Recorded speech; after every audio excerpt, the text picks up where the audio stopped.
Bien, son las 8:23 de la noche del 30 de enero del 2024. Bueno, estamos iniciando esta hora porque el día de hoy he tenido una jornada laboral muy cargada. Bien, vamos a continuar. Antes de emitir la decisión, quisiera que se me aclare algunos temas, nada más, muy puntuales, nada más. La defensa técnica de Celadita ha sostenido o ha presentado 4 declaraciones juradas, ¿no? 4 declaraciones juradas suscritas por varios efectivos policiales, en la cual se señala de que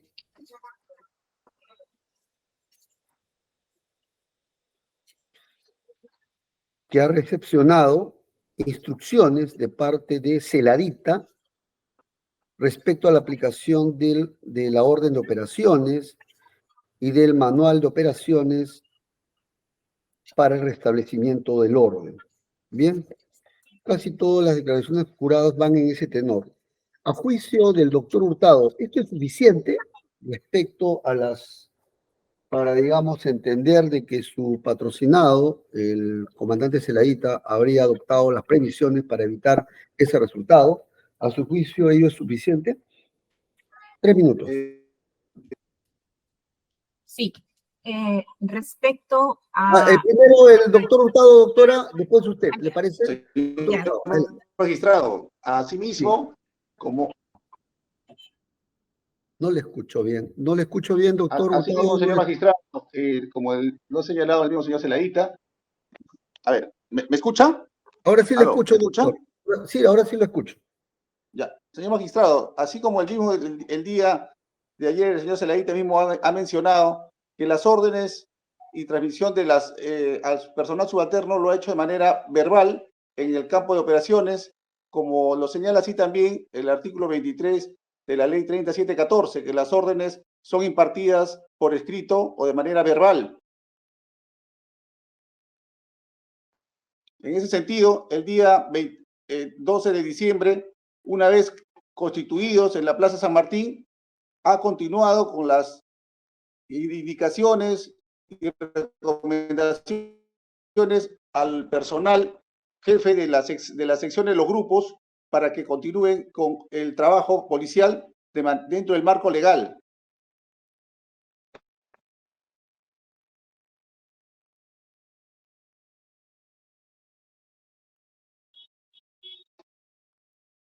Sobre ello va a decir algo la fiscal. Antes de ello, doctor Hurtado, acláreme algo. ¿A usted le parece, le basta para ello presentar simples declaraciones juradas? ¿Por qué no han declarado en todo caso ante la fiscalía? ¿Algo que decir sobre ello? Sí, señor magistrado, eso también en la sesión anterior le hicimos presente de que esta defensa ha asumido y ha tenido acceso al expediente en el mes del año pasado, en noviembre, ya cuando pasó en calidad de investigado. Para eso ya habían 11 tomos en la cual la Fiscalía había avanzado con los actos de investigación y se habían ya tomado las declaraciones. Por eso es que no tuvimos mucha oportunidad de haber participado en toda la investigación y ni haber hecho esas preguntas al personal policial que ha pedido su declaración en la Fiscalía. Bien. Doctora, ¿qué va a decir usted? Sí, al respecto, señor magistrado, para el Ministerio Público, la instrucción es una de las obligaciones como jefe operativo. El Ministerio Público ha centrado su hipótesis en la supervisión y el control de las fuentes de riesgo a través de una acción positiva idónea.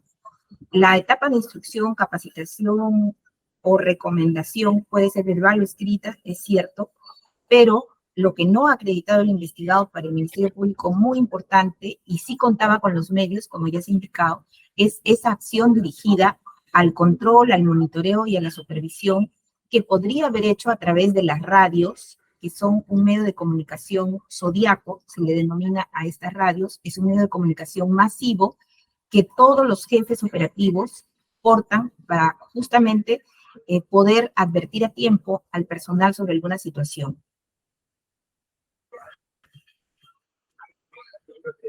Muchas gracias, doctora. Una consulta. Esta supervisión y control de las órdenes que habría impartido el comandante Zeladita hacia todo su comando, hacia todo su personal, incluyendo al imputado, ¿solamente se queda en un control, monitoreo y supervisión, nada más? ¿Hacia eso nomás, ahí nomás queda? ¿O va más allá? Le consulto, doctor. Esta supervisión y control que se describe así con esos términos, pero que en su contenido, justamente el Estado, atendiendo a la Convención Americana de Derechos Humanos, que tiene en su artículo primero que el Estado tiene el deber de garantizar los derechos y libertades reconocidos en la Constitución y también los derechos universales. En ese sentido, el Estado le dota de estos medios, como he indicado, y por eso es que va más allá de simplemente una recomendación o una orientación o exhortación a través de las disposiciones internas o a través de la forma directa. Ello porque también en el plan de operaciones y en la orden establece que un efectivo policial no puede disparar sin la orden de su superior jerárquico. ¿Por qué? Porque justamente el superior, su orden jerárquico, es quien va a controlar la posible afectación de alguna situación de riesgo.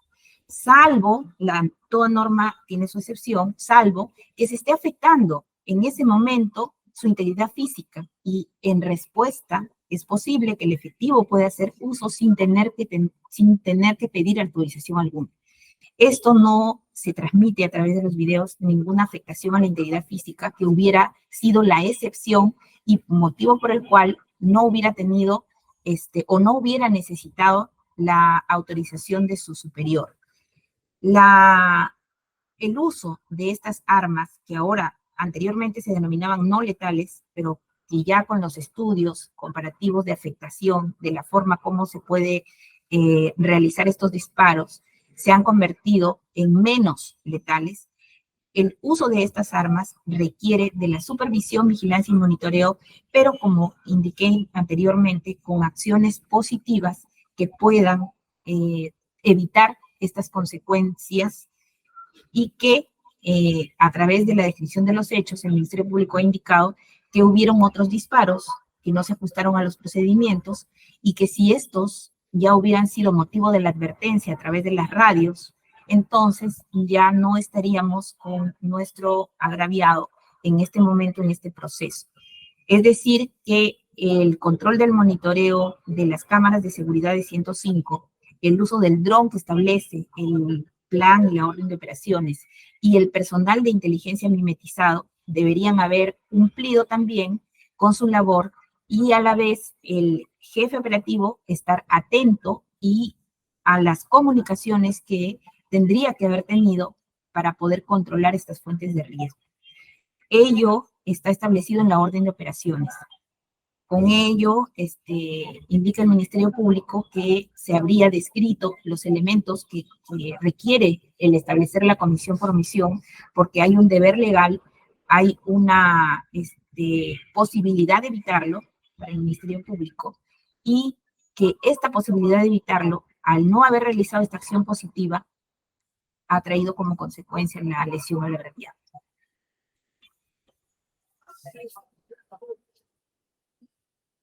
Pero, doctora, hay un tema que quisiera que me aclare. Usted dice que ellos no disparan por disparar, sino porque hay una orden del superior. ¿Eso es lo que me está diciendo? No lo entiendo. Así es. Las formas graduales del uso de la fuerza se presentan de acuerdo a cómo en la población o el grupo humano que se está realizando algún acto masivo de reunión y de desplazamiento se comporta. Es decir, hay acciones usted, disuasivas. lo que me está diciendo es que él ordenó que disparen. ¿Es lo que está diciendo?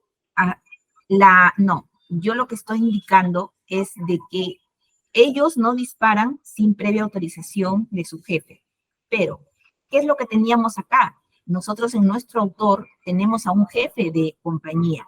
Es por ello que él no ha necesitado el aviso, pero sí ha necesitado la corrección de estos disparos que estaban sucediendo por su superior jerárquico. Si bien es cierto, él actuó directamente, ¿no?, realizando este disparo, pero en la forma como venía realizando estos disparos en forma lineal y cercana a la población, sin la advertencia que así exige la norma, debió haber sido corregido y haber sido con alguna acción evitado por su superior jerárquico. Así, ya las decisiones que se están estableciendo en los diferentes pronunciamientos jurisprudenciales de la Corte Interamericana, que en otros países se está realizando con este detalle. Doctora, respecto a la responsabilidad superior, ¿es una responsabilidad por comisión, de omisión por comisión?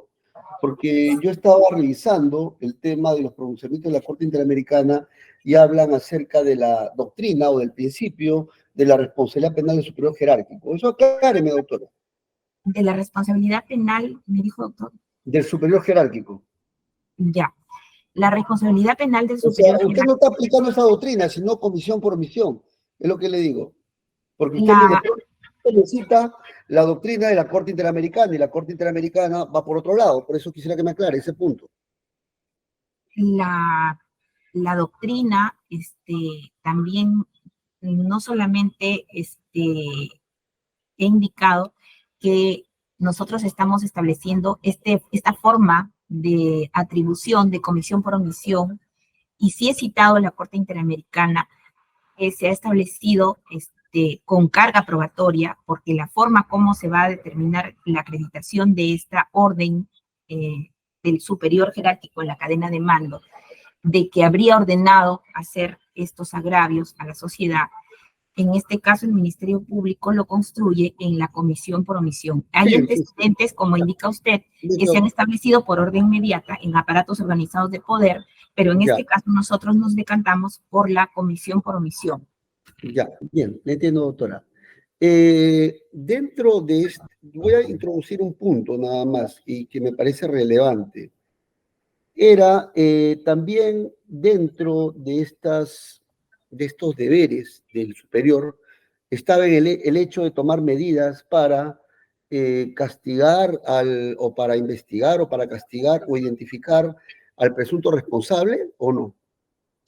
Sí.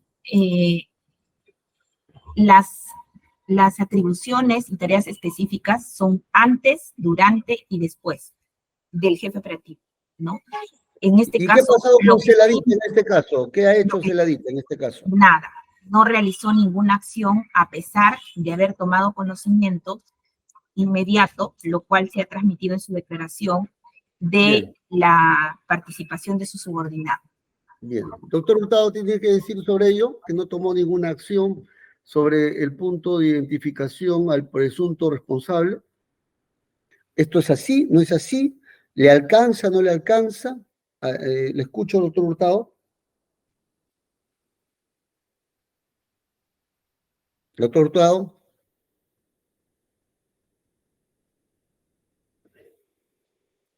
Señor magistrado. Sí, señor magistrado, ¿me escucha? Ahora sí le escucho. Sí, ahora sí le escucho. Señor magistrado, ¿me escucha? Sí, lo escucho. Señor magistrado, con respecto a las operaciones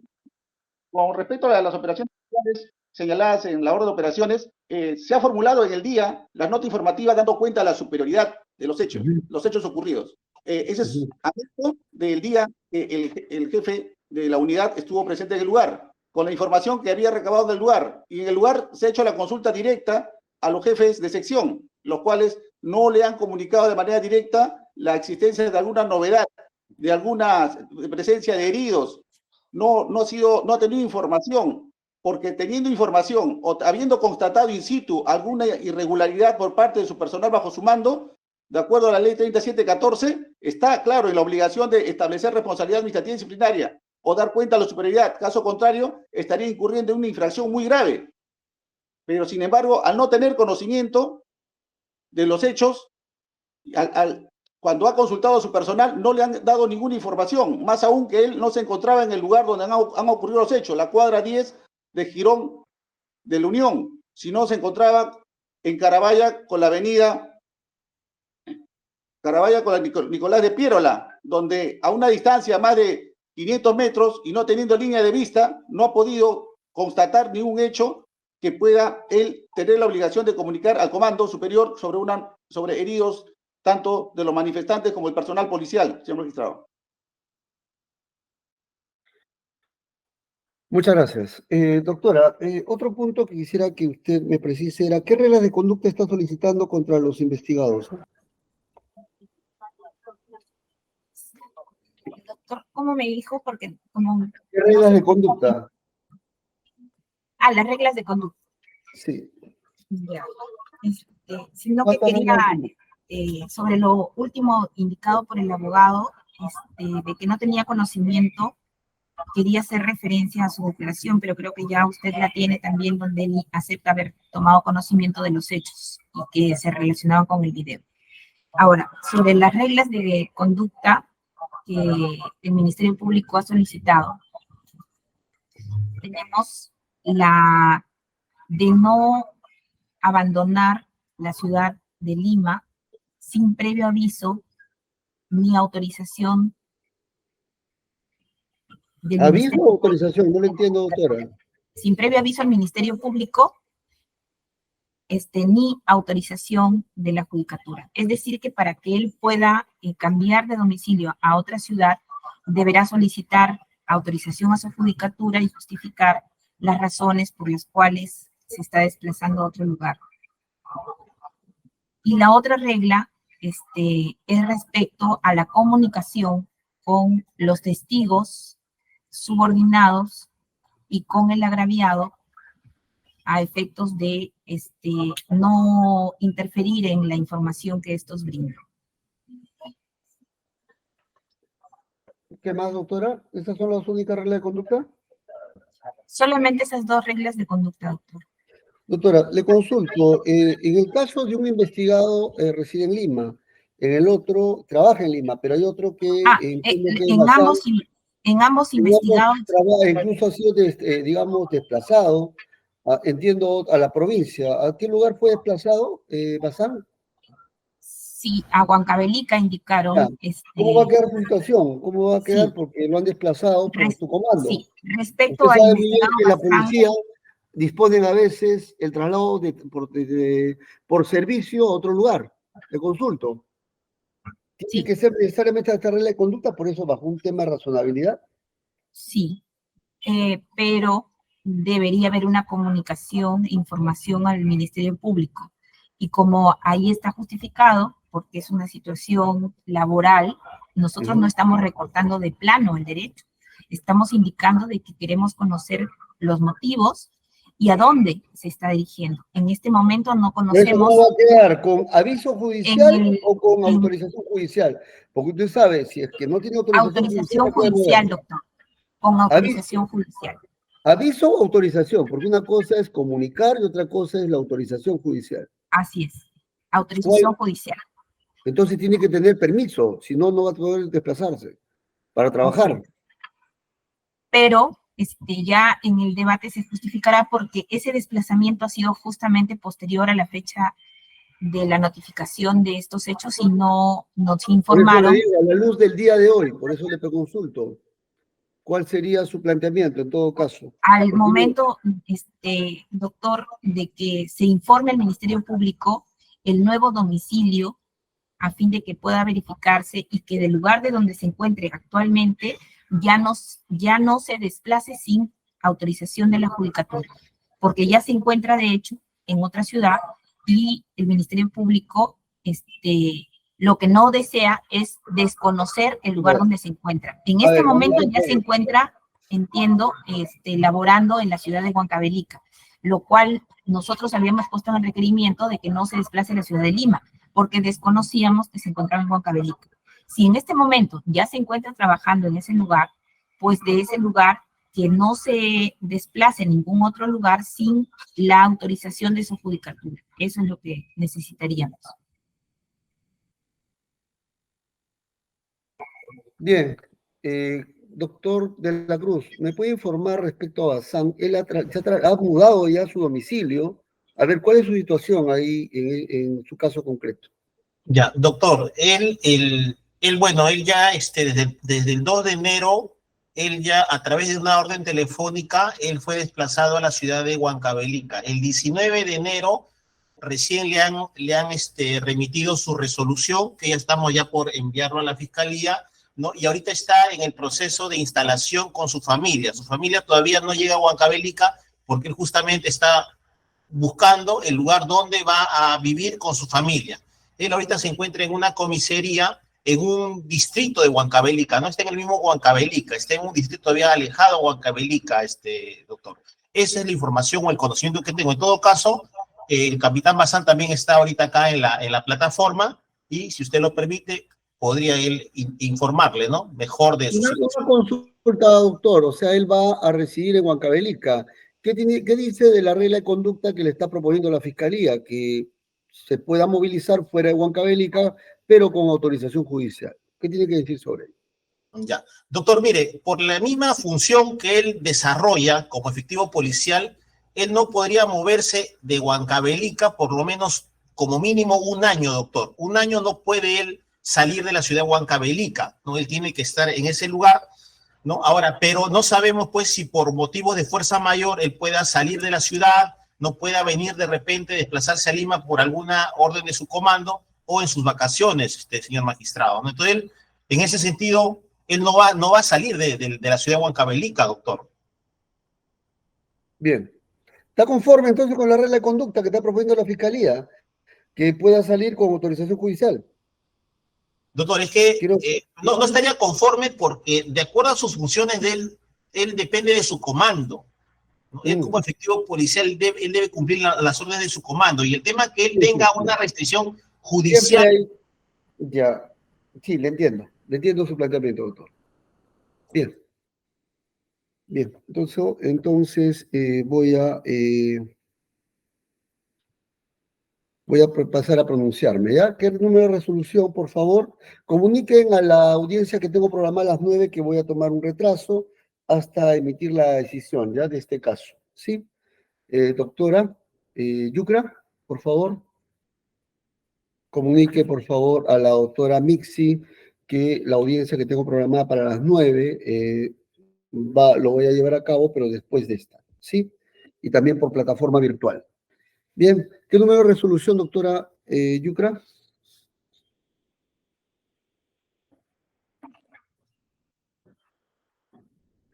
Doctora Yucra,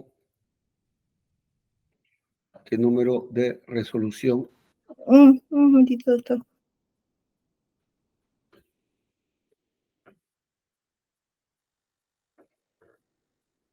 Un momento, señores, y voy a comenzar a emitir decisión, ¿ya?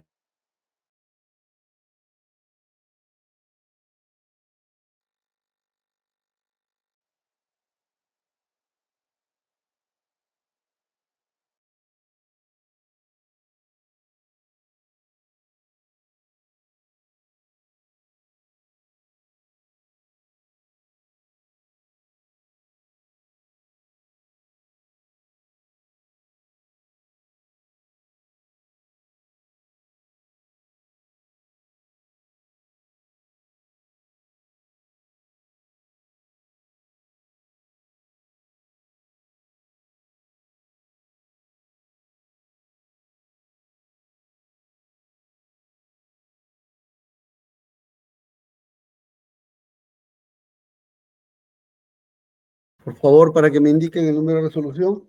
Sí, doctor, el número 4, doctor, resolución número 4. Bien, siendo las 8:47, este despacho va a proceder a emitir decisión judicial. Bien. Sí, la doctora, es la resolución número... Resolución número 4. Ya.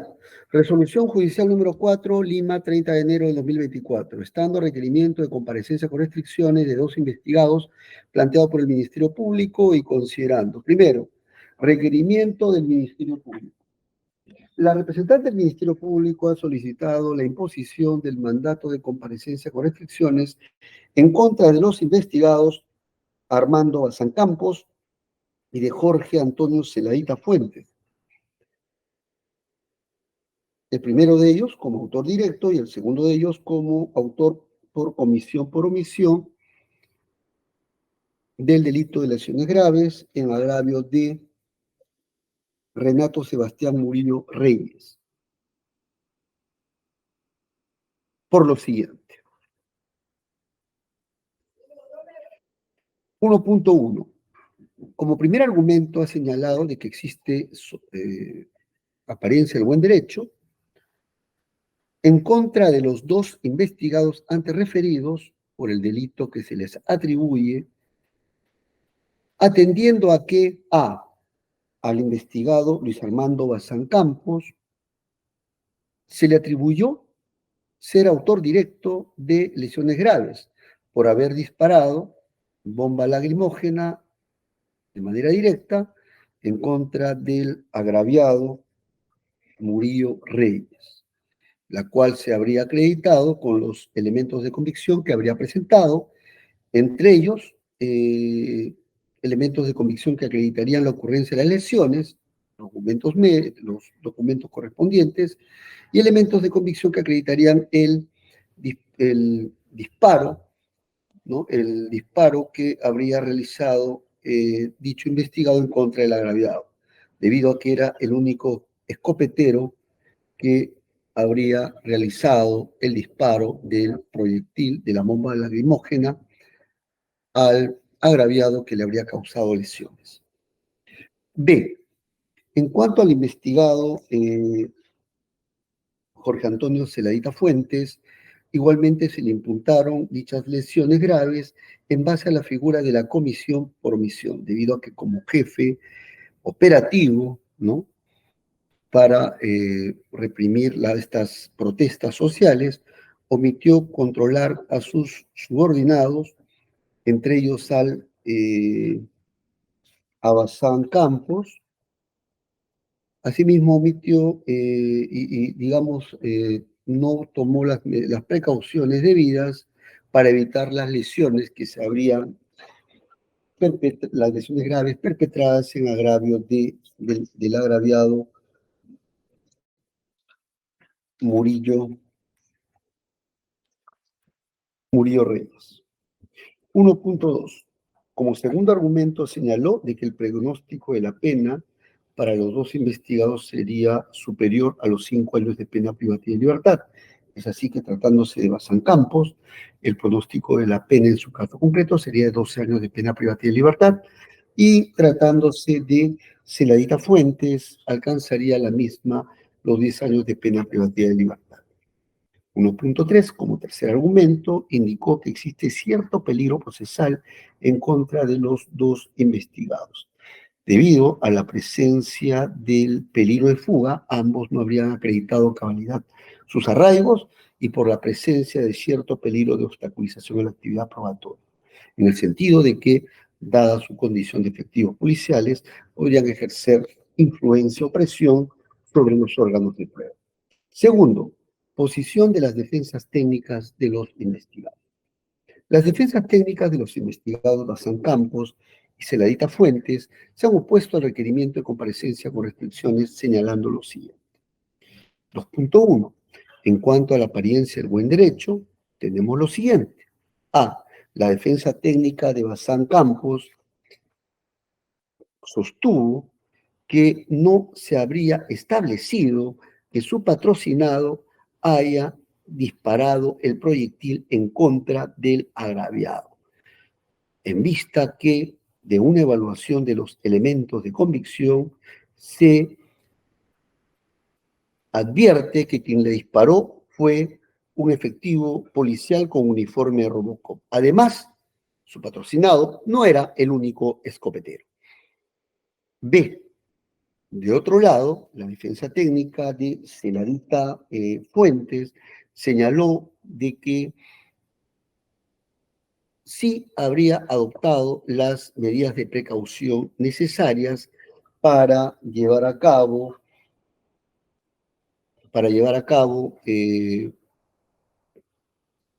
la represión policial conforme a ley. A tal efecto, presentó 4 declaraciones juradas, con lo cuales pretende demostrar de que Celadita Fuentes, como jefe operativo, habría dado instrucciones a sus subordinados para que puedan actuar conforme a ley y por ende evitar resultados lesivos fuera de lo permitido por la ley. 2.2. En lo que concierne al peligro procesal, las defensas técnicas de los 2 investigados, Bazán Campos y Celadito Fuentes, señalaron de que no existe peligro de fuga, ya que cuentan con todos los arraigos. Igualmente, no existe peligro de obstaculización a la actividad probatoria porque Bazán Campos no se encuentra radicando en la ciudad de Lima y Celadita Fuentes viene colaborando con la justicia. Tercero, fijación de puntos controvertidos. Fijación de puntos controvertidos. 3.1, sobre la apariencia del buen derecho. Sobre la apariencia del buen derecho.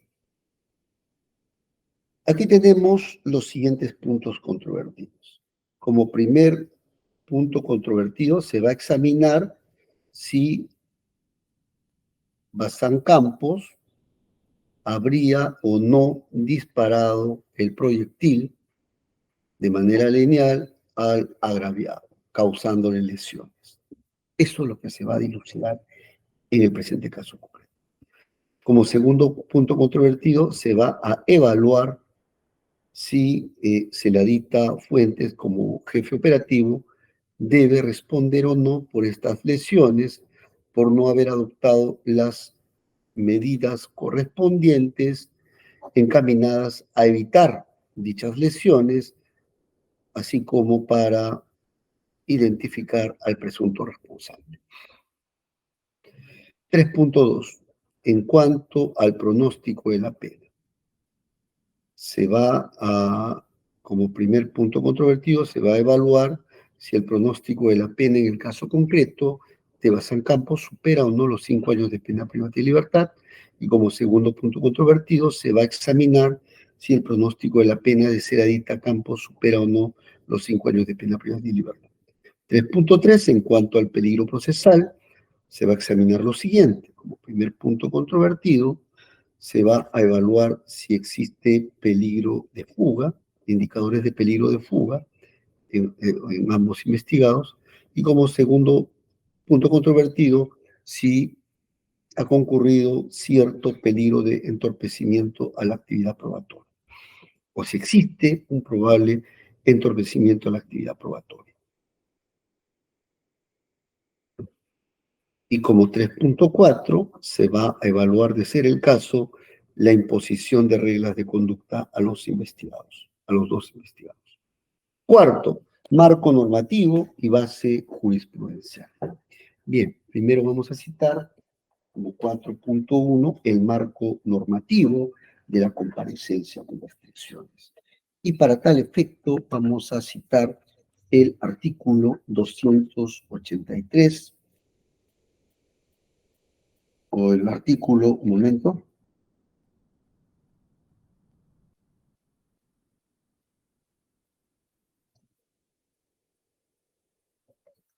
El artículo 287, numeral 1 del Código Procesal Penal.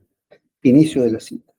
Se impondrán restricciones previstas en el artículo 288 siempre que el peligro de fuga o de obstaculización de la averiguación de la verdad pueda razonablemente evitarse. Fin de la cita. Comentario. De esta norma procesal fluye lo siguiente. Lo primero es que los presupuestos que se aplican a propósito de la comparecencia con restricciones son los mismos que los exigidos para la prisión preventiva, a juicio de despacho, ¿no? Con la nota diferencial de que el peligro procesal en un escenario de comparecencia con restricciones puede razonablemente evitarse con la imposición de reglas de conducta. La segunda idea es que este despacho considera de que los presupuestos de la comparecencia con restricciones son los mismos que la prisión preventiva, atendiendo a que nuestro Código Procesal Penal ha establecido la figura jurídica de la revocatoria de la comparecencia con restricciones por prisión preventiva por incumplimiento de reglas de conducta.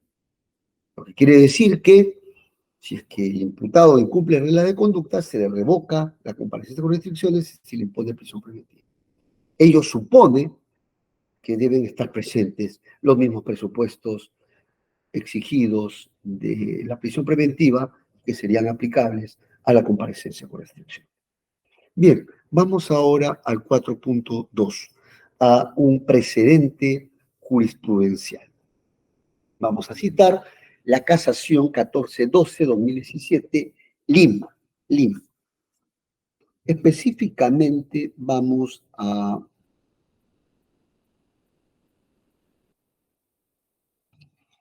artículo respectivo.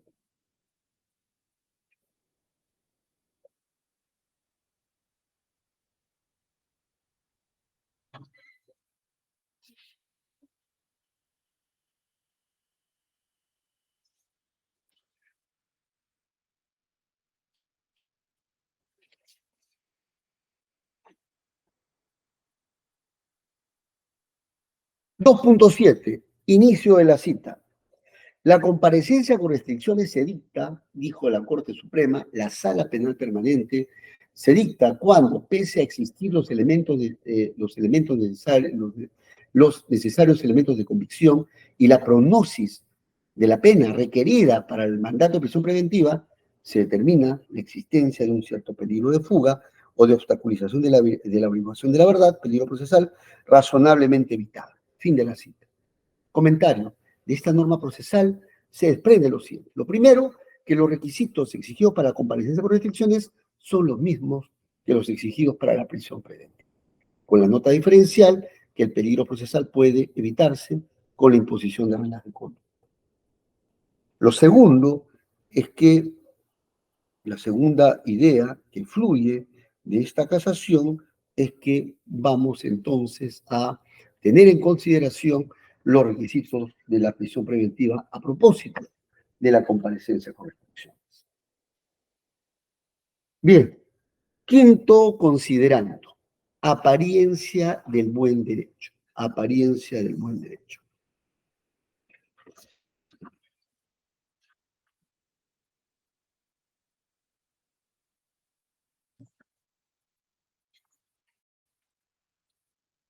Bien, con relación al primer presupuesto procesal de la comparecencia con restricciones, este despacho, y respondiendo al primer punto controvertido, este despacho ha llegado a la conclusión que existe alto grado de probabilidad sobre la vinculación de los dos investigados con el delito que se les atribuye, con el delito de lesiones graves. Es decir, es altamente probable que Luis Armando Bazán Campos y Jorge Antonio Celadita Fuentes estén vinculados con el delito de lesiones graves en agravio de Renato Sebastián Murillo Reyes, el primero de ellos como presunto autor directo, como la persona que había disparado, ¿no?, la escopeta con la bomba lacrimógena que causó las lesiones en el agraviado, y el segundo de ellos como autor bajo la figura de la comisión por omisión, por no haber adoptado las medidas respectivas para evitar dicho resultado y para identificar al presunto responsable. Vamos a las razones. 5.1. En primer término, este despacho ha llegado a la conclusión de que existe alta probabilidad sobre la ocurrencia de las lesiones causadas al agraviado en un contexto de protesta social. Lesiones, por cierto, de carácter grave, que habrían sido causadas por un agente contundente duro, por el disparo de un proyectil, bomba lacrimógena, que habría impactado en la persona del agraviado y le habría causado lesiones graves. Hecho, por cierto, que habría ocurrido el día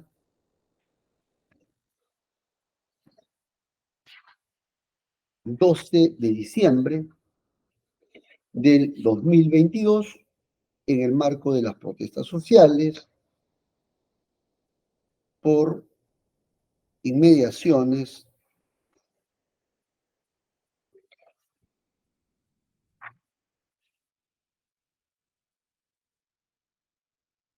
del Jirón de la Unión. Y esta afirmación está respaldada por elementos de convicción.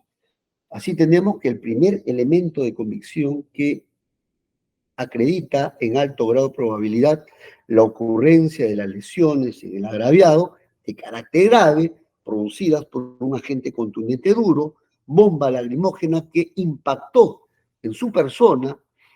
Tenemos el acta fiscal de fecha 13 de diciembre del 2022, en donde, al producirse la entrevista a la doctora María Delgado Amezquita, jefa de la unidad de cuidados intensivos, esta persona indicó de que el agraviado presentaba una lesión ocasionada por un agente contundente y que, como resultado de la tomografía que se le habría practicado, se habría determinado que tendría una fractura en la región frontal, basal derecha más una fractura nasal.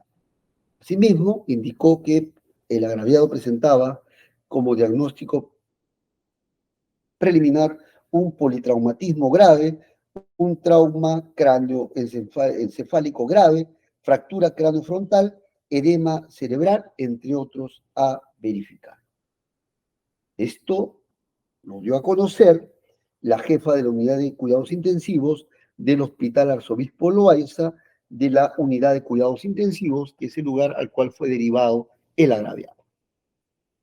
Además, ello está respaldado con el informe médico 130-2022, expedido también por el Hospital Arzobispo Loaiza, en donde, al examinarse al agraviado, se especificó un diagnóstico preliminar a Renato Sebastián Murillo Reyes, producto de las lesiones que se le causó el día 12 de diciembre de 2022, en circunstancia que se encontraba por inmediaciones de Jirón de la Unión, cercado de Lima. Es decir, este informe médico da cuenta de las lesiones que habría padecido este agraviado. Tenemos otro elemento de convicción que prácticamente corrobora lo anterior, que es el certificado médico legal 63818, suscrito por González Saldaña, médico legista del Instituto de Medicina Legal, quien efectuó la visita médica al agraviado Murillo Reyes en el Hospital Arzobispo Loaiza y le practicó efectuó la evaluación de toda la historia clínica y de todos los documentos, y es así que concluyó que el agraviado presentaría lesiones traumáticas ocasionadas por agente contundente duro, otorgándosele 15 días de atención facultativa y 80 días de incapacidad médico-legal.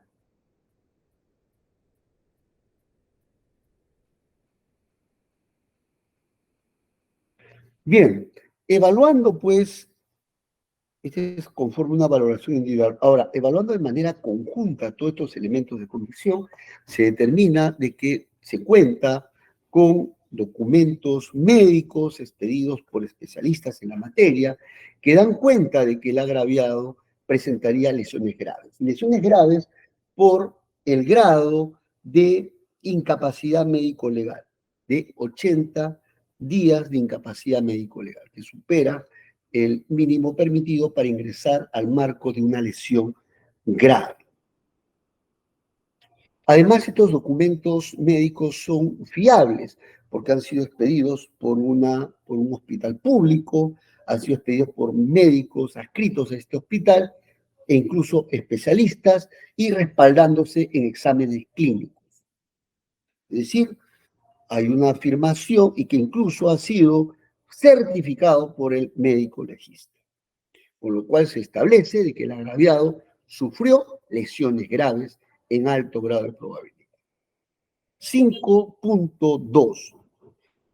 Vinculación del investigado Bazán Campos con las lesiones graves. Asimismo, este despacho, y absolviendo un segundo punto controvertido, ha llegado a la conclusión de que el investigado Bazán Campos habría sido la persona que, premunido con una escopeta, habría efectuado un disparo en forma lineal con bomba lacrimógena, proyectil bomba lacrimógena, la cual habría impactado al agraviado y le habría causado estas lesiones graves que ya se dieron cuenta en el numeral 5.1. En base a una pluralidad de elementos de convicción que, vistos en su conjunto, nos llevan a la conclusión de que esta persona fue quien disparó esta escopeta con la bomba lacrimógena que habría causado lesiones al agraviado. Bien, vamos primero en qué se sustenta nuestra afirmación. Vamos primero a la valoración individual y luego a la valoración conjunta. Vamos a citar en primer lugar el informe 37. El informe 37.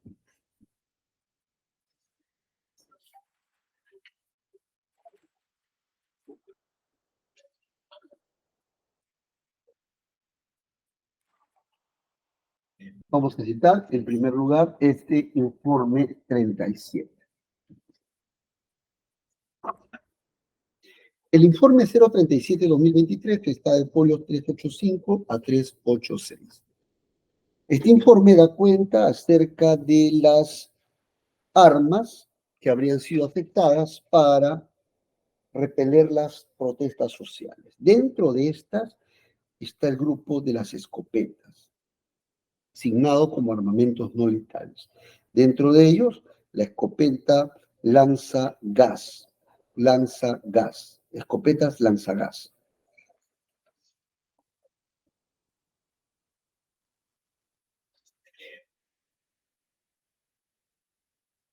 De una evaluación individual de este elemento de convicción, se desprende pues que se habrían afectado o se habrían utilizado escopetas lanzagas para reprimir las protestas sociales. Escopeta que, por cierto, habría sido utilizado, la lanzagas, para causar lesiones, una de ellas para causar lesiones al agraviado. Decimos ello porque es un documento fiable emitido por una entidad pública que da cuenta acerca de del armamento utilizado para estas protestas sociales, estando dentro de ellas, pues, estas escopetas lanzagas, así como los agentes químicos, ¿no? Los cartuchos y las granadas, los cartuchos lacrimógenos, ¿no?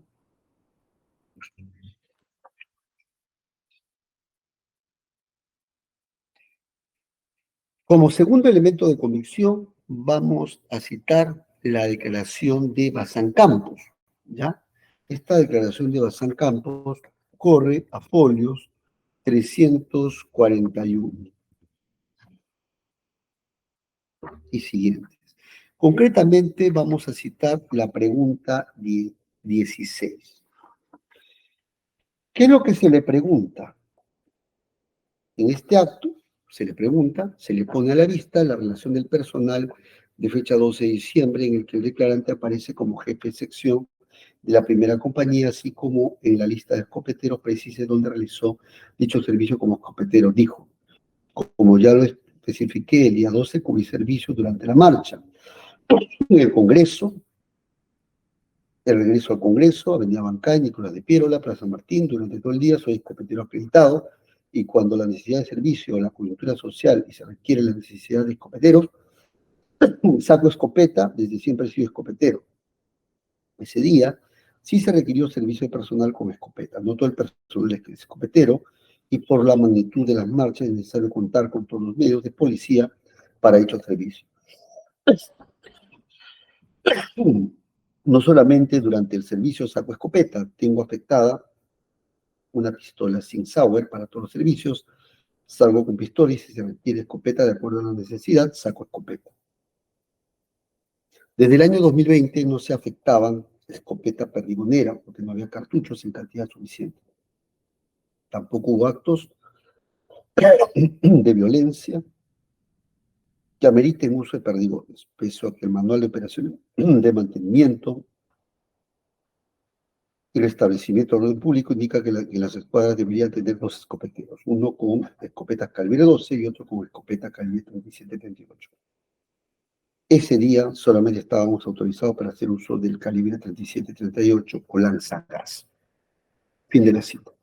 Evaluación individual. De esta declaración prestada por el propio Bazán Campos se desprende de que él mismo reconoce que ese día fue a cubrir el servicio para repeler la marcha. Y ese día, por necesidad del servicio, desplegó la función de escopetero, lanzagas. Tercer elemento de convicción. Vamos a citar el elemento de convicción que viene a ser la declaración de Celadita. La declaración de Celadita está a folios.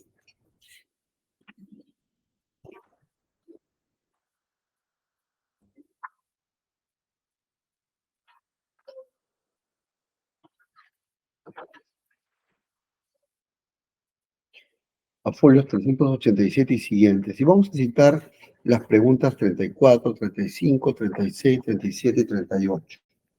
Pregunta 34. Se le preguntó lo siguiente.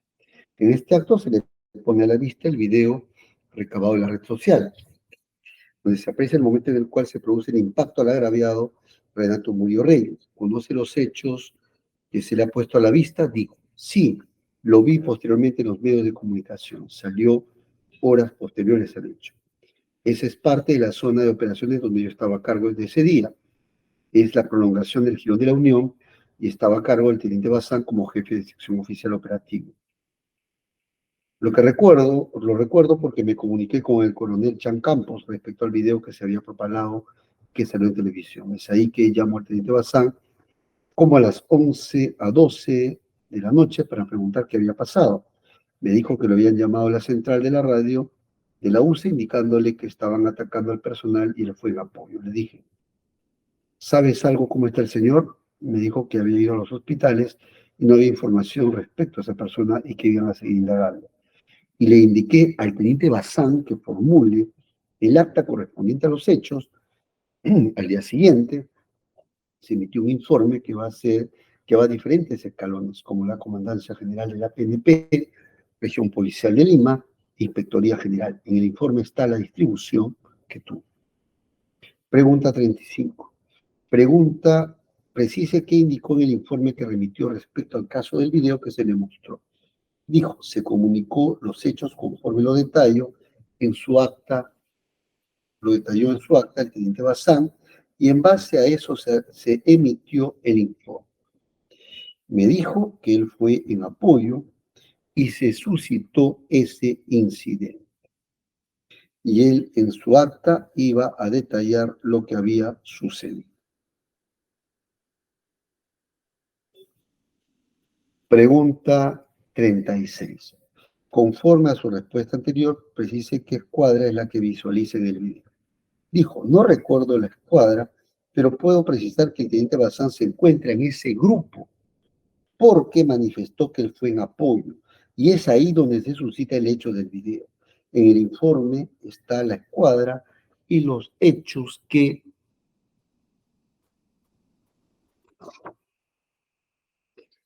Y los hechos que sucedían. Pregunta 37.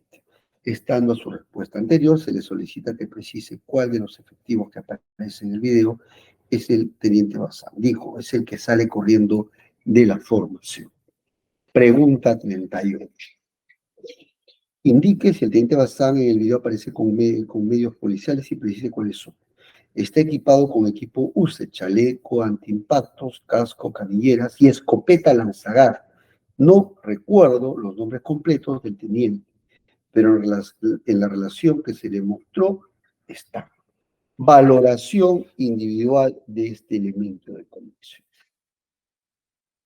De una evaluación individual de este elemento de convicción se desprende, pues, que la escuadra en la cual estaba el teniente Bazán fue la que causó las lesiones, digamos, fue la que causó, digamos, una de las personas que está en la escuadra fue la que causó las lesiones al agraviado Murillo.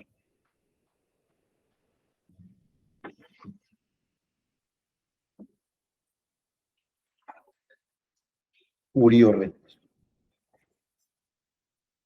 Lo segundo que se desprende de ello es que el único escopetero que estaba en esa escuadra era únicamente el efectivo policial Bazán Campos, ¿ya? Era el único que estaba en esa escuadra, dado que siempre, de acuerdo a los usos, a los protocolos policiales, en cada escuadra va un escopetero, ¿no? Y era el único escopetero en esa escuadra. Lo tercero es que prácticamente de los datos anteriores se infiere de que el único que pudo haber disparado esa escopeta, lanzagas, habría sido el efectivo policial Bazán Campos, quien estaba vestido incluso con equipo UCE, no con Robocop, sino con equipo UCE, ¿ya? Conforme incluso lo ha detallado su superior, que vendría a ser Celadita Campos. Siguiente elemento de convicción. Tenemos el video que corre a folios 97 y siguiente. Y vamos, pues, a dos partes, ¿ya?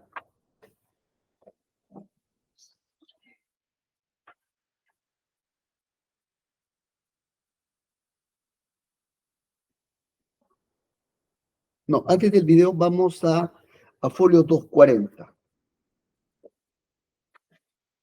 A folio 240 está la relación nominal del personal PNP. Y aquí advertimos todo el personal que participó en el servicio de la Plaza San Martín el 12 de diciembre de 2022. Y aquí observamos al jefe operativo y además a las escuadras. Y vemos que todos, la mayoría eran escuderos, y en cada escuadra iba un escopetero.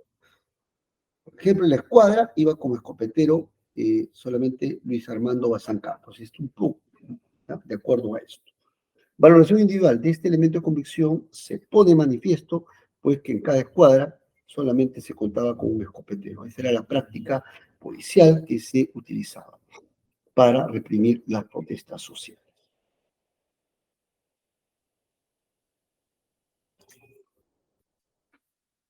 Siguiente elemento de convicción, el video que corre a folios 97 y siguiente.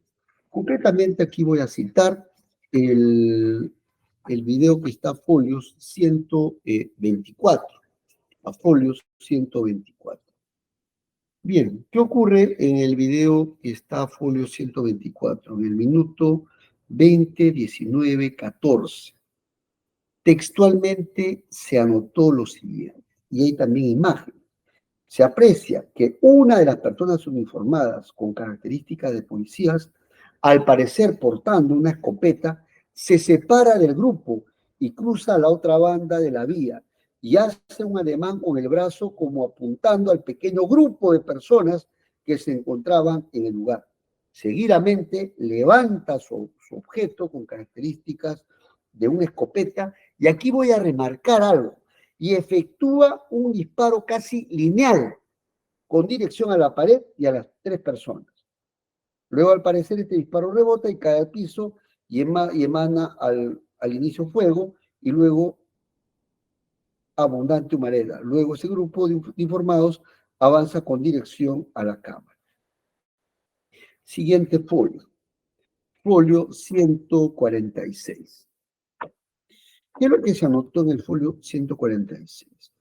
En el minuto 14:13, 20 con 19 horas de grabación, se anotó lo siguiente: del lugar donde se encuentra el grupo de personas informadas con características policiales, sale un disparo con línea de fuego casi de forma horizontal al piso, donde se encontraban los civiles, la cual no se logra apreciar el trayecto porque la humareda o gases cubre la lente de la cámara.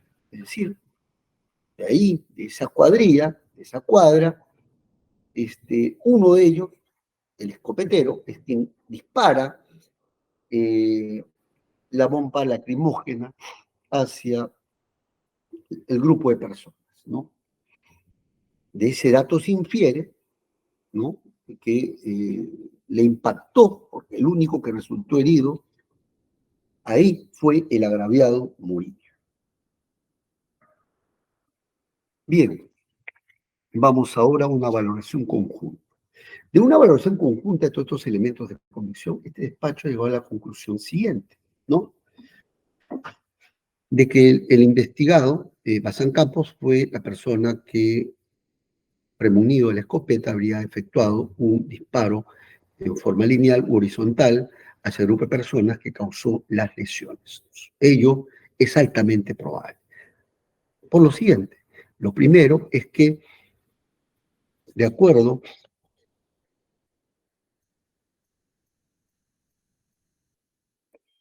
al informe 37 y a la relación del personal y a la propia declaración de Bazán, fluye de que para las protestas sociales, digamos, se afectaban armas, ¿no? Armas no letales, en este caso, escopetas que disparaban cartuchos o bombas lacrimógenas, ¿no?, para contener las protestas sociales. Es así que uno de los escopeteros fue precisamente el investigado Bazán Campos. La segunda nota, la segunda idea que se desprende de lo anterior, que es altamente probable de que quien haya disparado sea pues el investigado Bazán Campos al agraviado causándole lesiones en forma lineal. Y eso se desprende de una lectura conjunta de los videos y de la propia declaración de Celadita, ¿no?, quien prácticamente señala de que en la cuadrilla solamente iba un escopetero, y además eso se corrobora con el video en donde se aprecia de que uno de ellos se separa del grupo, precisamente la persona que estaba utilizando las escopetas, y fue la que dispara a las personas a 3 personas, y dispara en forma lineal. Eso fluye de una lectura conjunta del video y de la declaración de Celadita, porque se designa a Bazán para que apoye a esa cuadra. E incluso se suele en cada cuadra tener un escopetero.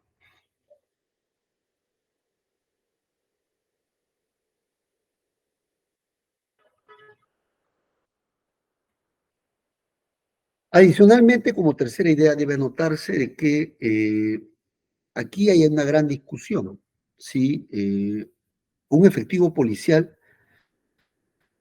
si la actuación del efectivo policial estaba dentro del riesgo permitido o excedió los contornos del riesgo permitido.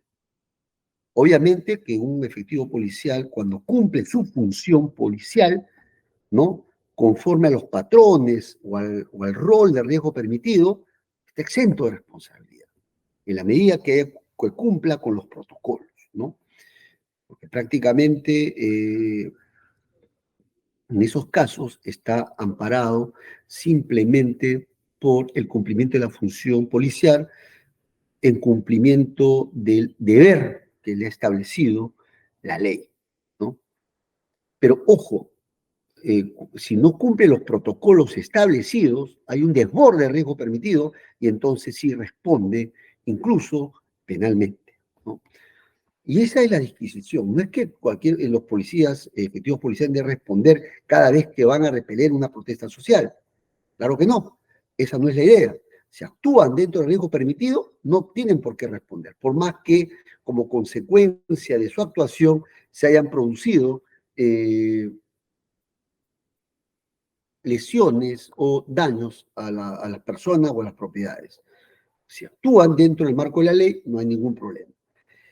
En el caso concreto de Bazán Campos se advierte de que sí hubo un desborde del rol. Por ende, ya no está bajo la cobertura del ejercicio de su deber, debido a que, de acuerdo a los protocolos, se entiende que los disparos que debe efectuar un escopetero son en forma de parábola. Sin embargo, este efectivo policial, lejos de efectuar estos disparos en forma de parábola, disparó en forma lineal, lo cual está prohibido conforme a los propios reglamentos. Y efectivamente vamos a citar el reglamento respectivo.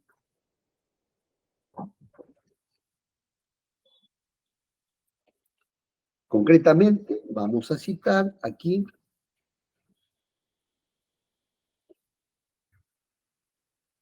¿ya? Y aquí soy enfático, no es que un efectivo policial va a responder por todo lo que ocurra, ¿no? Siempre está amparado por el ejercicio del derecho, el ejercicio del deber, pero cuando hay un exceso ya viene la responsabilidad. Bien, vamos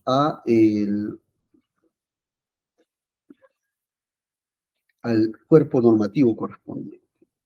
Viene a ser el manual de procedimientos para las operaciones de mantenimiento y restablecimiento del orden público, resolución directoral 250-2013, dirigen MEG del 1 de abril de 2013. Concretamente, empleo de la escopeta lanza proyectil.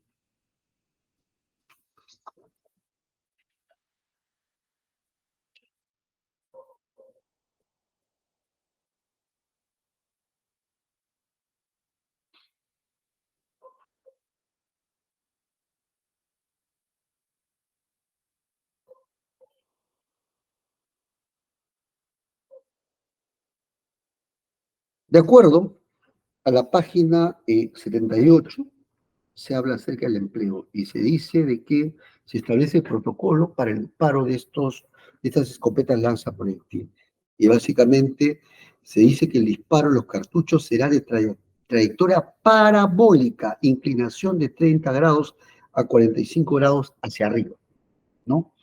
Esto está en el numeral 1. Y en el numeral 2 se remarca, en ningún caso es admisible los disparos en línea recta contra las personas. Es decir, está prohibido, de acuerdo a los protocolos, que disparen en línea recta estos proyectiles. ¿Qué ocurrió en el caso? Ocurrió de que es probable de que el imputado, Bazán Campos, haya disparado en línea recta, con lo cual habría un desborde de los protocolos y por ende sería responsable de estas lesiones. No estaría ya dentro del margen del ejercicio de su deber. No habría un desborde. Bien, entonces sería probablemente el autor de estos disparos que causaron las lesiones al agraviado. Vamos ahora con el 5.3, sobre la vinculación del investigado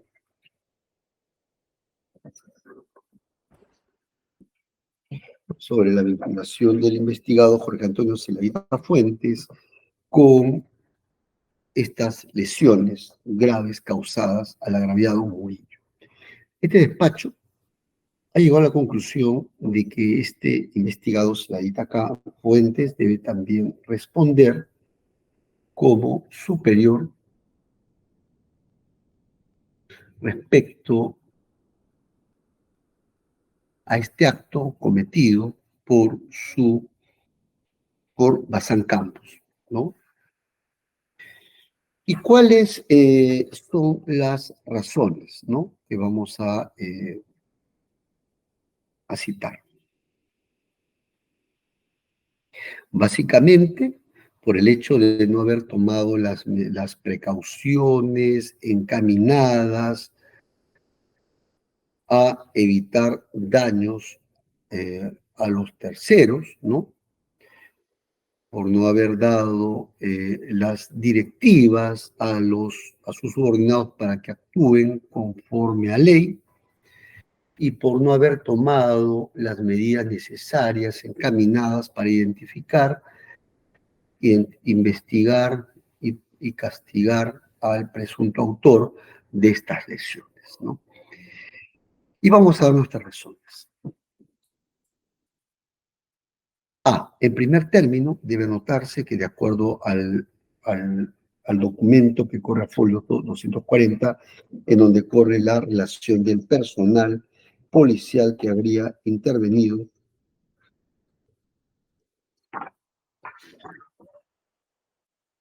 en la Plaza San Martín, se advierte pues que el jefe del operativo era pues Jorge Antonio Celadita Fuentes. Estaba a cargo de reprimir estas protestas sociales y era el jefe operativo de la misma.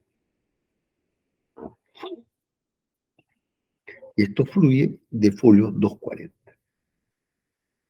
B, en segundo término, debe anotarse de que este investigado, Celadita Fuentes, como jefe operativo, a pesar de tener de ser el jefe que estaba dirigiendo esta operación para reprimir las protestas sociales, no habría adoptado las medidas correspondientes encaminadas a dar directivas a sus subordinados para que utilicen la fuerza conforme a los protocolos que señalan los manuales para reprimir las protestas sociales. Asimismo, no habría adoptado las medidas necesarias encaminadas a la identificación, investigación y castigo del responsable de este evento, debido a que no se habría presentado elemento de convicción alguno que acredite que efectivamente esta persona, este ciudadano, efectivo policial, quien dirigía este grupo, haya adoptado las medidas que hemos señalado.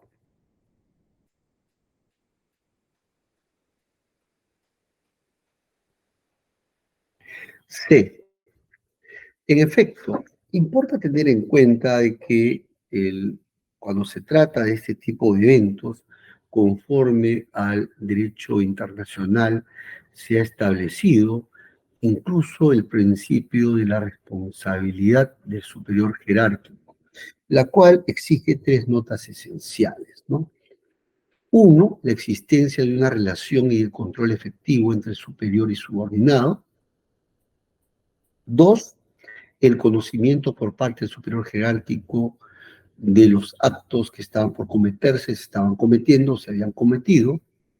3, el incumplimiento por parte del superior de la obligación de tomar las medidas necesarias y razonables para prevenir el crimen, hacer cesar el crimen, para castigar al autor. Estas son las 3 notas características para imputar responsabilidad al superior por los actos que cometan los inferiores, causando lesiones, por ejemplo, a ciudadanos fuera del ejercicio, del cumplimiento del deber. En el caso concreto, se advierte pues que no existen elementos de convicción que acrediten que este efectivo policial haya realizado un efectivo control sobre los subordinados, ¿no? No hay ningún elemento de convicción que se haga, digamos, presentado. En todo caso, será en el recurso de la investigación que se establezca ello, ¿no? Porque el fiscal, como titular de la acción penal, tiene la obligación de recabar los elementos de cargo y de descargo también, ¿no? Hay que averiguar para, digamos, tener para llegar a la verdad histórica, porque eso a todos nos interesa.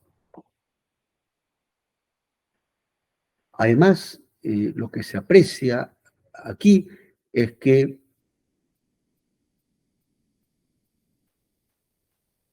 el comandante Zeladita había tomado conocimiento de este evento que había ocurrido, ¿no? Y lo tercero es que Zeladita, como superior jerárquico, no habría tomado las medidas necesarias para dictar directivas a sus subordinados para que actúen y repriman las protestas sociales dentro de los protocolos y dentro de los márgenes de la ley. Menos habría desplegado acciones encaminadas para identificar y castigar al presunto autor de estas lesiones. Razón por la cual existe la probabilidad de que esta persona también debe responder como superior por estas lesiones perpetradas al agraviado Murillo.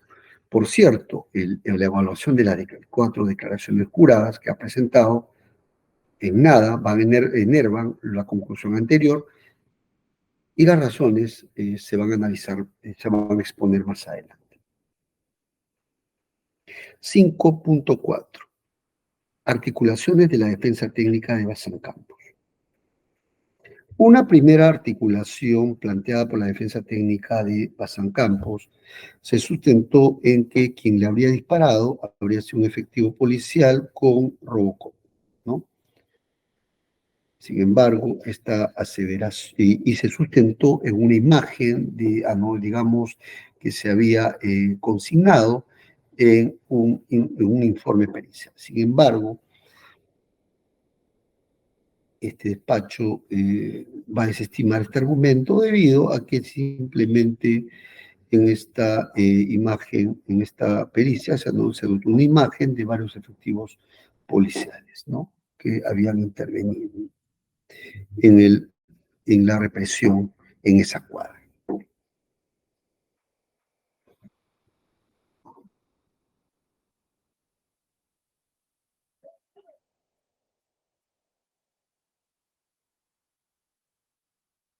Asimismo,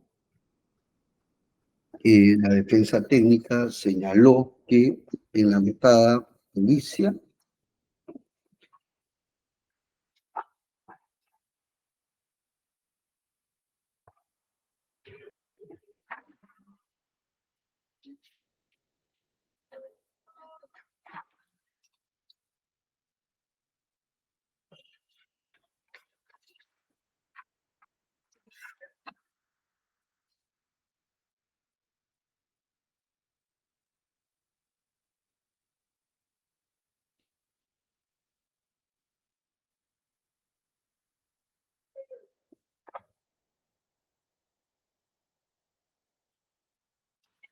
se habría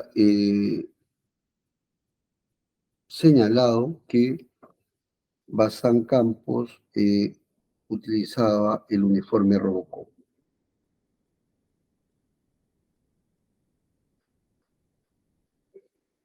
O la persona que había disparado utilizaba pues el uniforme de Robocop, es lo que se habría dicho. Sin embargo, esa posición se desestima debido a que en esta fotografía solamente se anotó que la persona que figura, que está en la figura 11, tendría una identificación tentativa respecto a Bazán Campos. Es decir, no es un tema definitivo, digamos, esta pericia. En todo caso, eso deberá esclarecerse en el decurso de la investigación. Además, hay que anotar que el propio Zeladita identificó a la persona, digamos, a Bazán Campos, como la persona que habría sido designado como apoyo para esa cuadra y que incluso habría desplegado la función de escopetero. Y era el único escopetero en esa escuadra. Es probable, entonces, de que quien haya disparado sea Bazán Campos. Ahora, con relación a la articulación a la segunda articulación esgrimida por la defensa técnica de Bazán Campos, en el sentido de que habían varios escopeteros, ello también se va a rechazar, porque en la cuadra solamente se identificó a Bazán Campos como el único escopetero en esa cuadra. Y es probable que haya sido la persona altamente probable que haya disparado contra el agraviado. 5.5. Articulaciones de la defensa técnica de Zeladita Campos. La defensa técnica de Zeladita Campos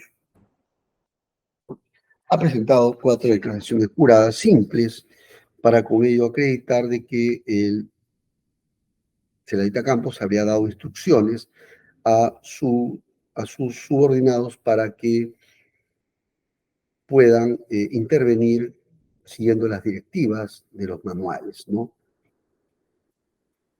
Sin embargo, estas declaraciones simples se toman con la reserva del caso por 2 razones. La primera es que para introducir declaraciones de órganos de prueba como testigos, eso no se hace con declaraciones juradas, sino se hace a través de sus declaraciones ante el Ministerio Público con la presencia de los sujetos procesales, ¿no? A fin de efectuar el control correspondiente. Lo segundo es que la información consignada en estas declaraciones juradas simples es muy genérica, no da detalle sobre las directivas específicas que habría dado Zeladita a su comando y de las medidas específicas que habría adoptado para identificar al presunto responsable, ¿no?, de su cuadro. Por la cual esta circunstancia no lo releva de su vinculación con el hecho que se le atribuye. Bien, con ello llegamos a la conclusión, en resumen, de que sería de que sobre ambos investigados existe sospecha grave respecto al delito que se les atribuye. Sexto considerando, en cuanto al pronóstico de la pena. Bien, el pronóstico de la pena que se cierne sobre ambos investigados supera los 5 años de pena privativa de libertad por los siguientes. 6.1. En el caso de ambos investigados, se les ha imputado el delito de lesiones graves, ¿no?, el cual ha previsto una penalidad entre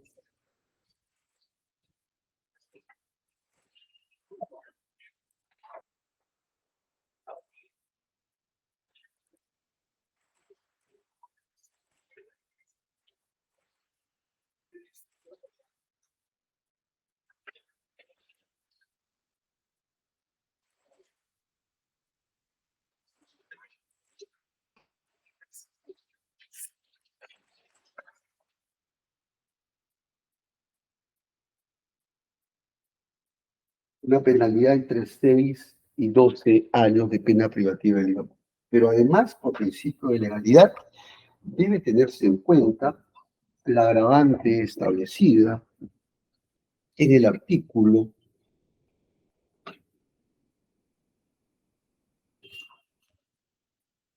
46A del Código Penal, que habla acerca de la circunstancia agravante por condición de sujeto activo, según la cual constituye circunstancia agravante de la responsabilidad penal si el sujeto activo se aprovecha de su condición de miembro de la Policía Nacional para cometer un hecho punible,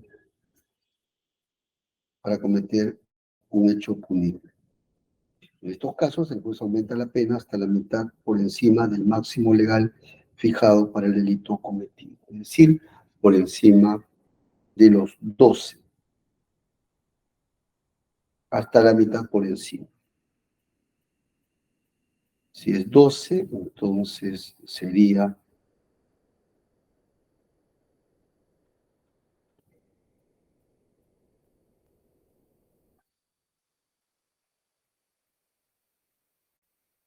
la mitad de 12 sería 6 hasta los 18 años de pena privativa de la libertad. El nuevo máximo sería el nuevo, digamos, marco de pena combinada iría de 12 a 18 años.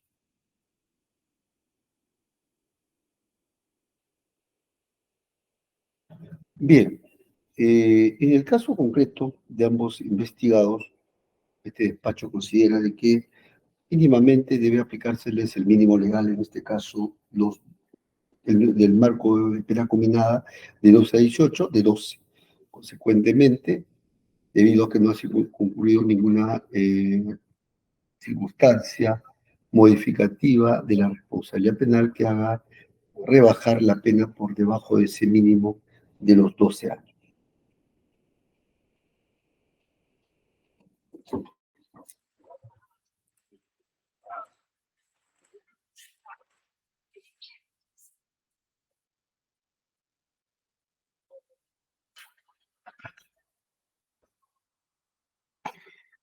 Salvo el caso de Celadita, ¿no? Debido a que por tratarse de una comisión por omisión, se entiende que se puede reducir por debajo en este caso, en cuanto a San Campos, el pronóstico de la pena concreta sería 2 años de pena privativa de libertad, y tratándose de Celadita Campos, el pronóstico de la pena en su caso concreto sería 10 años de pena privativa de libertad, entendiendo que tratándose de la figura de la comisión por omisión, se puede reducir por debajo del mínimo legal.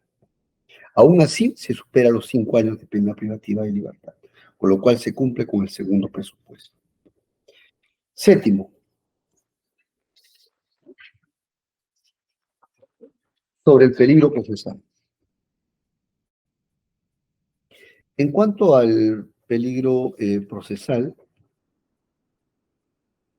este despacho advierte lo siguiente. Igualmente, que este despacho llegó a la conclusión que ambos investigados, Bazán Campos y Celadita Fuentes, se ha establecido cierto peligro procesal, ¿ya? Cierto peligro procesal, por lo siguiente. 7.1. En cuanto al peligro de fuga. ¿Qué hay que decir? A.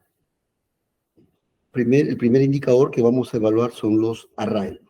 En cuanto a los arraigos, este despacho considera de que los documentos que han presentado ambos investigados en cuanto a su arraigo domiciliario, familiar y familiar, acreditaría pues dichos arraigos en base a los documentos, ¿no? Porque han presentado documentación amplia sobre el hecho de que tienen un domicilio y que viven con su familia en dicho domicilio. En ese sentido, no es de recibo lo mencionado por el Ministerio Público que no hayan acreditado un arraigo de calidad.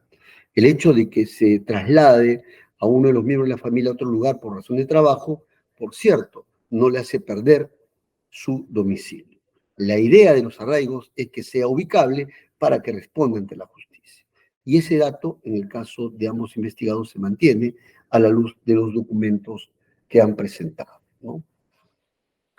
Tienen cierto arraigo domiciliario más familiar. B.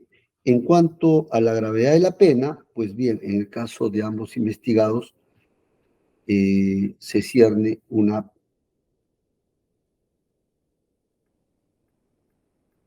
Vamos ahora al arraigo laboral. En cuanto al arraigo laboral, simplemente este dato...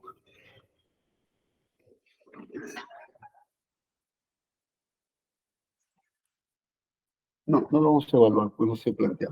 B, vamos ahora a la gravedad de la pena. En cuanto a la gravedad de la pena, el despacho tiene que decir de que sobre ambos se cierra una pena grave. 12 años en el caso de pena concreta en grado de pronóstico, en el caso de Bazán Campos, y 10 años de pena privativa de libertad en el caso de Senadi.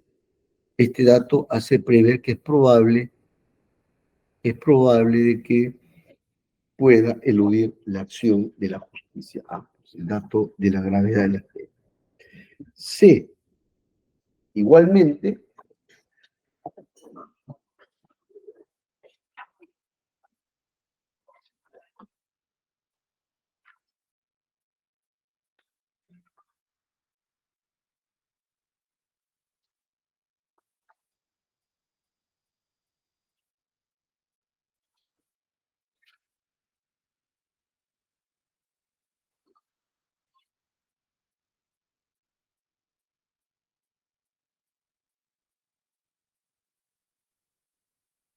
Bien, el dato de la magnitud del daño causado también va a tenerse en cuenta, dado que los cargos que se les imputa a ambos son graves, tanto más si se trata de lesiones causadas, graves causadas a un agraviado en el marco de protestas sociales, con desborde de su deber del deber que tenían que cumplir. En conclusión, respecto al peligro de fuga, evaluando en conjunto, existe a su favor el arraigo domiciliario más familiar que garantiza que no van a eludir la acción de la justicia, y en contra el tema de la gravedad de la pena y la gravedad de los cargos. 7.2. En cuanto al peligro de obstaculización a la actividad probatoria, este despacho advierte de que existe cierto peligro de entorpecimiento, dado que en su condición de efectivos policiales podría influenciar sobre los órganos de prueba, dada su función. Bien, entonces, 7.3. En conclusión, se ha acreditado cierto peligro procesal, las cuales deben ser conjuradas con la imposición de reglas de conducta. Octavo,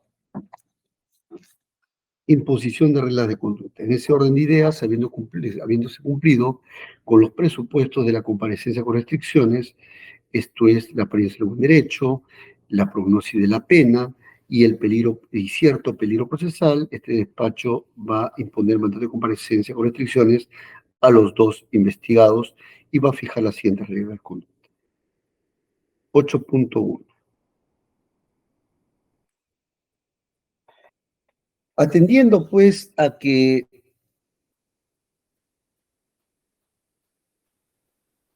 se tratan de efectivos policiales que despliegan funciones en diversas partes del país, este despacho les va a imponer como regla de conducta la prohibición de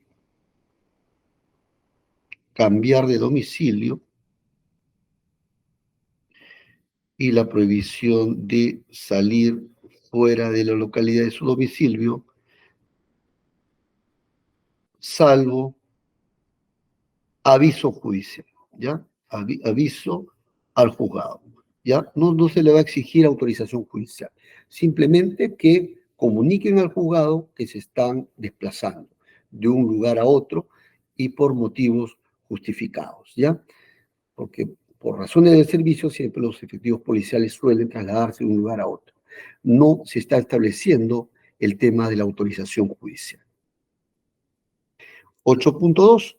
Lo que sí se va a establecer como regla de conducta es la prohibición a los dos investigados de tener contacto directo o indirecto con los órganos de prueba, ¿ya? Con los órganos de prueba. Sean coinvestigados, testigos, peritos, agraviados, ¿ya? Está prohibido tener contacto con los órganos de prueba. 8.3. Presentarse ante las autoridades judiciales y fiscales las veces que sea requerido. Todas estas reglas de conducta se les impone bajo el procedimiento de revocarse por prisión preventiva en caso de incumplimiento y previo requerimiento judicial.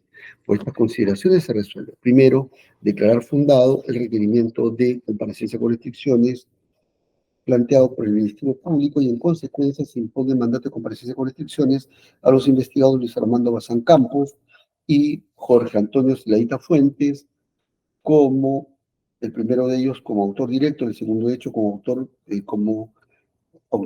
de comisión por omisión de las lesiones graves en agravio del agraviado Murillo, relato Sebastián Murillo Reyes. Segundo, se fijan como reglas de conducta las siguientes en contra de los dos investigados.